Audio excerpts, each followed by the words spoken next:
So here's the deal, folks. We know, or at least, let me take that back. We ought to know by now that the banks may not necessarily be the best place to keep our money. And myself, personally, have made steps towards taking all of my money out of the bank for one of the reasons that you may not really expect. And if you're going to ask, let's go ahead and get out of the way.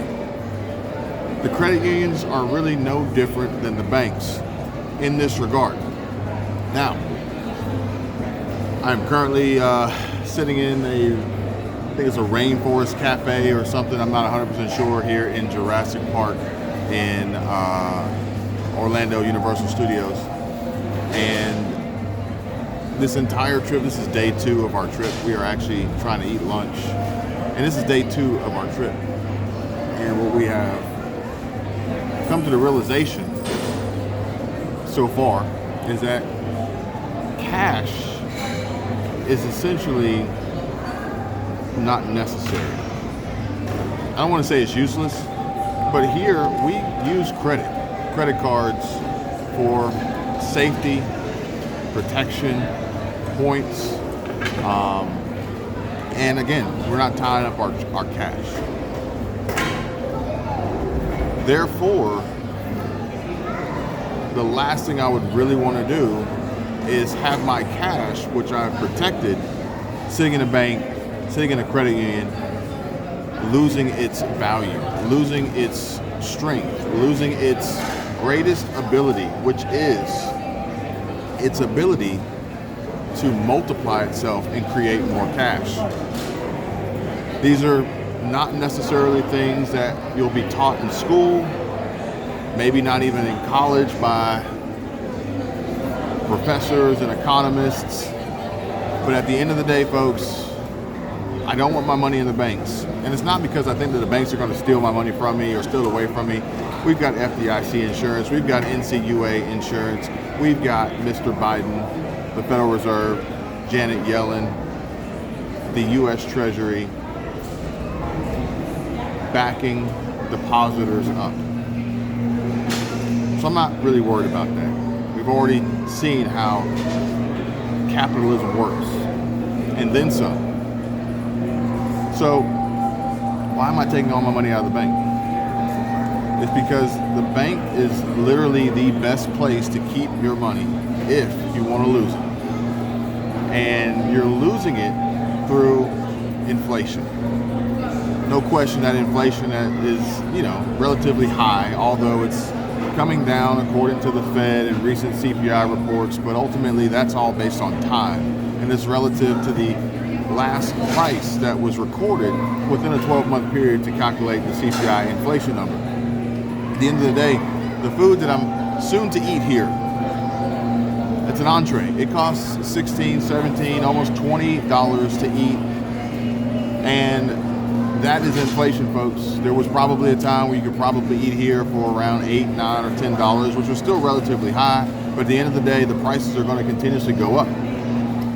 So why would I want to continuously pay higher prices with the same money in the banks that's losing value? I want to make my money multiply faster than the rate of inflation, and there's no way possible that that can be done in a bank or in a credit union. You see, because the banks, they use what's called fractional reserve banking and lending, whereas you put money in, or I put money in, or businesses put money into the banks, and they think it's safe and protected. But the bank actually takes the money that you put in, and then they distribute it out into the world. They loan it out, they lend it out at much higher rates of return, ROIs, interest rates, that they receive. And as a token of their appreciation, they give you, 1.25% annual percentage yield. Hardly worth it, in my opinion. All the while, inflation, at rates above 4%,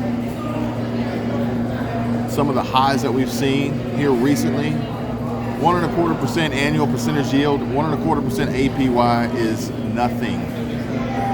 This, folks, is similar to, if not really the same, as negative interest rates for which CBDC will reduce the value of money that you have stored and saved under the control, watchful eye, surveillance, and demand of the central bank, U.S. government, Federal Reserve. We're going to save that for another video, okay? The simple fact of the matter is that my money is not only safer, in my opinion, to me, it is also way more useful and producing returns greater than inflation is reducing the spending power, purchasing power of my money. My money is far better used in a much better purpose to me elsewhere. Investing in stocks, investing in real estate, investing in businesses. For instance, this trip is being, what's up? This trip is I guess they were coming to look and see what my table number was to bring my food.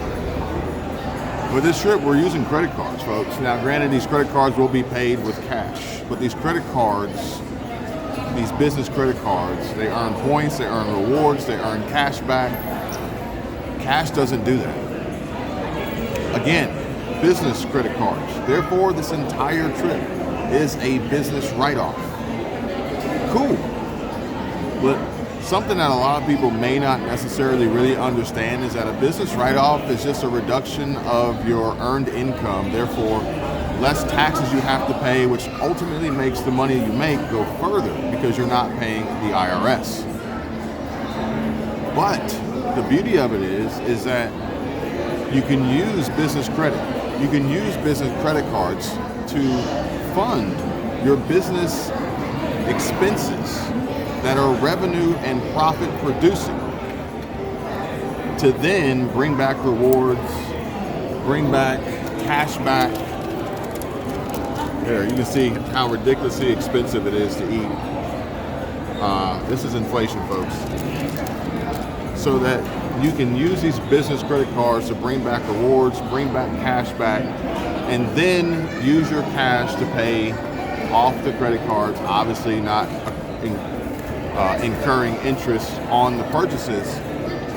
But the cash is far more useful in paying those off, as the cash is a tool that is being invested or reinvested back into the business to create more revenue, to create more income, to create more profit, to then repeat the cycle. You see what I'm saying? The money is far greater used, far more valuable, far stronger and effective as a tool poured back into business and investments, stocks, real estate, but business, folks, far more effective, poured back into the business to then continuously make more money, to repeat the cycle, and at the end of the day, see the balances grow. I hope this is helpful, informative. Like, subscribe, comment down below. I'll see you guys later.